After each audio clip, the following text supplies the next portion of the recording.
भगवान की कथा भगवान की ही प्रेरणा से हो रही, भगवान ही हमारे द्वारा कहलवा रहे और आपके रूप में भगवान ही कथा को सुन रहे हैं। ऐसा भगवान की माया है। हमारे एक संत कहते थे, तुम में राम हम में राम, जन जन में है राम ही राम। बोले सब में राम है। बोले संसार में जहां राम नहीं है वहां कुछ है भी नहीं। बोले भगवान कहाँ नहीं है? बोले जहां कुछ नहीं है वहां भगवान नहीं है, और जहां जो कुछ भी दिखाई पड़ रहा वहां भगवान है। और रूप अलग अलग हो सकते हैं पर राम तो हर जगह है।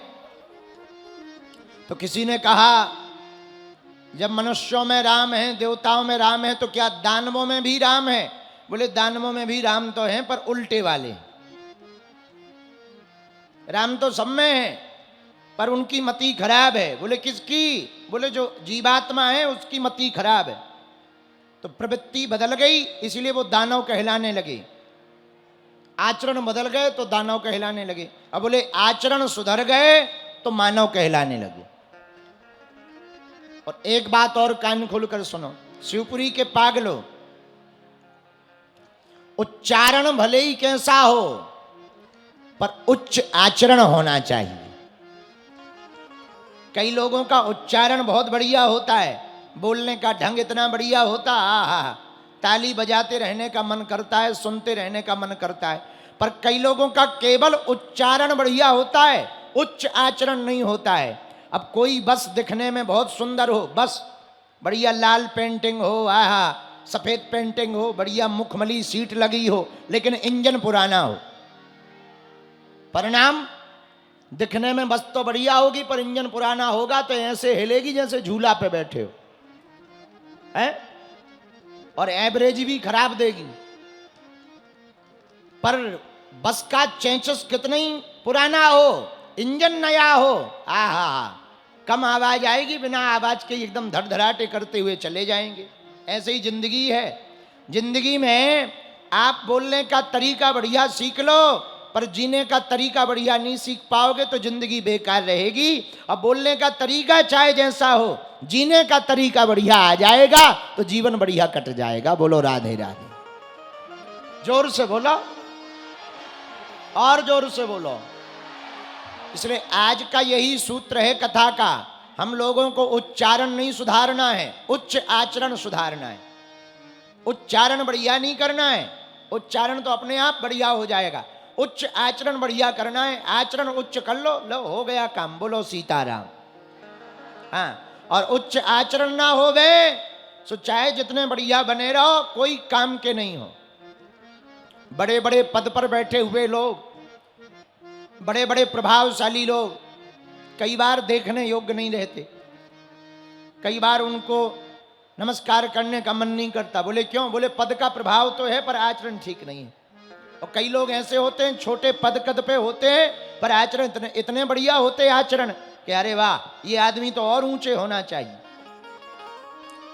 इसलिए हम प्रार्थना करना चाह रहे सभी शिवपुरी के पागलों से, दुनिया को कौन कौन सुधरता हुआ देखना चाहता? हाथ उठाओ। बहुत बढ़िया है, बहुत बढ़िया।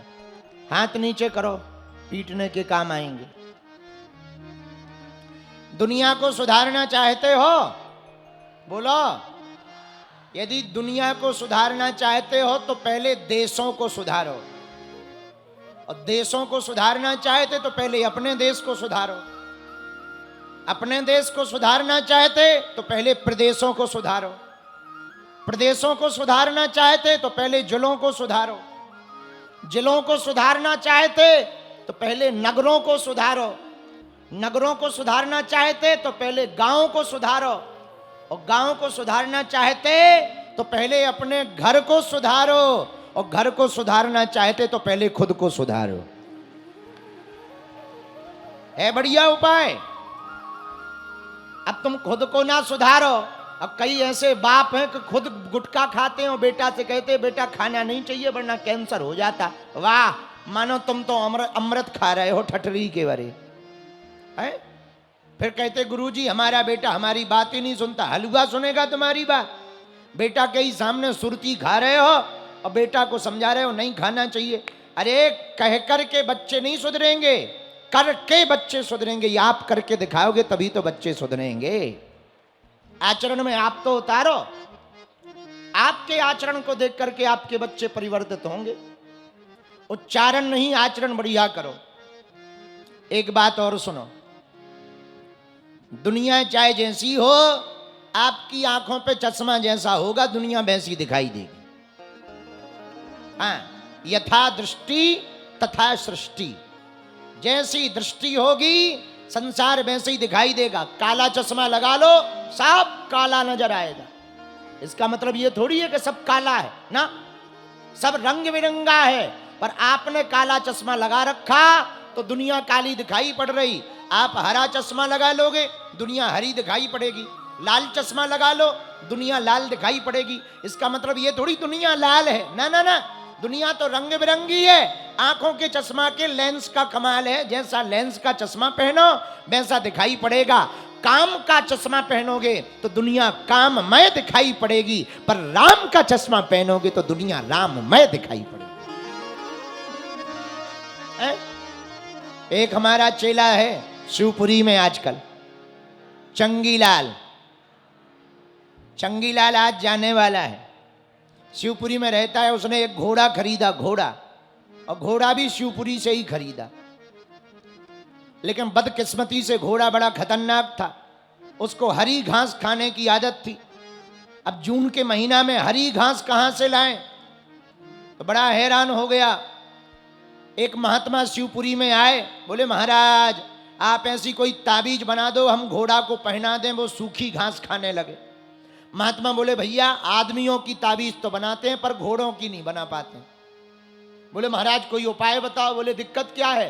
बोले महाराज एक घोड़ा है, बड़ा बदमाश है, सूखी घास नहीं खाता। अब जून के महीना में हरी घास कहां से लाएं?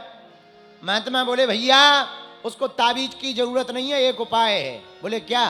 बोले घोड़े के नाप का चश्मा बनवाओ, मामला सुलझ जाएगा। बोले अच्छा? बोले हाँ।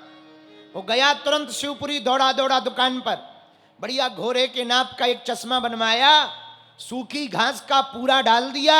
घोड़ा हिनहिना के मना कर दिया हम नहीं खाएंगे। लेकिन जैसे ही चश्मा लगाया सोई घोड़ा को सूखी घास हरी नजर आने लगी और खूब बढ़िया से खाने लगा। और वो महात्मा के पास मिठाई लेके रुपया लेके गए। बोले वाह महाराज आपने तो बड़ी कृपा कर दी, क्या चमत्कार दिखाया। अरे बोले ये हमारा चमत्कार नहीं है, ये चश्मा का चमत्कार है। ये चश्मा का लेंस हरा हो गया तो उसे सब हरा हरा दिखाई देने लगा। उसी प्रकार आपकी दृष्टि बदल जाएगी तो पूरी सृष्टि बदल जाएगी। आपकी सोचने की विचारधारा बदल जाएगी तो आपके लिए पूरी दुनिया बदल जाएगी। आप अगर भक्तिमय रहोगे तो आपको भारत भी भक्तिमय दिखाई पड़ेगा। बोलो सीताराम। जोर से बोलो और जोर से बोलो।